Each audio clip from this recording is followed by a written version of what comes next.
नमस्कार, आप सभी का स्वागत करती हूं भारत 24 पर। मैं हूं आपके साथ पूर्णिमा मिश्रा। वक्त है दहाड़ का।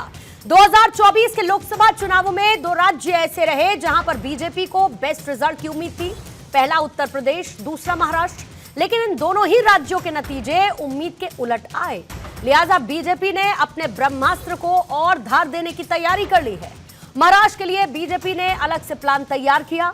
इसके तहत लव जिहाद, वोट जिहाद और लैंड जिहाद का मुद्दा जोर शोर से उठाने की तैयारी है।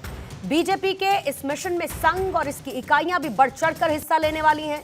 सूत्र यह भी बताते हैं कि बीजेपी बेहद आक्रामक तरीके से हिंदुत्व के मुद्दे को उठाने जा रही है ताकि महाराष्ट्र चुनावों में महाविकास अघाड़ी की तिकड़ी को मात दी जा सके। वैसे तो बीजेपी लोकसभा चुनावों में भी हिंदुत्व को लेकर उग्र तरीके से चुनावी मैदान में रही। राम मंदिर का मुद्दा छाया रहा।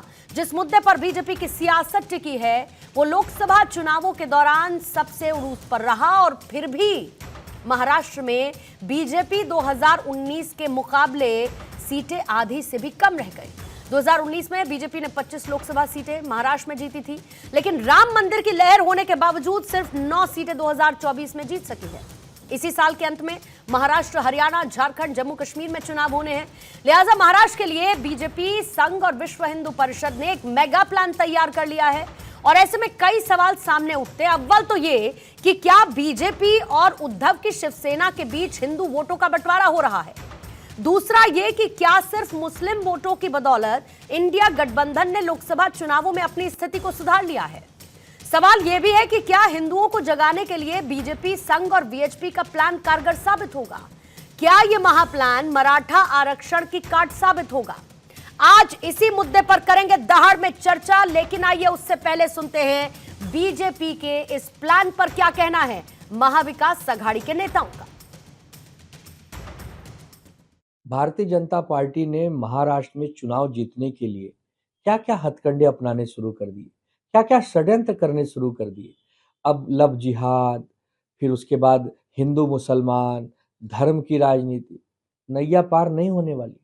चाहे कितनी भी आप कोशिश कर लीजिए, कितने भी आप एक प्रकार से योजना बना लीजिए, अरे भाई ऐसी गंदी योजनाओं को महाराष्ट्र की जनता पहचान चुकी है। आपकी दाल नहीं गलने वाली। हमारे श्वास में हिंदुत्व है, लेकिन उसके साथ साथ देश की जो घटना है वो घटने का भी सम्मान उसी तरह से करना चाहिए।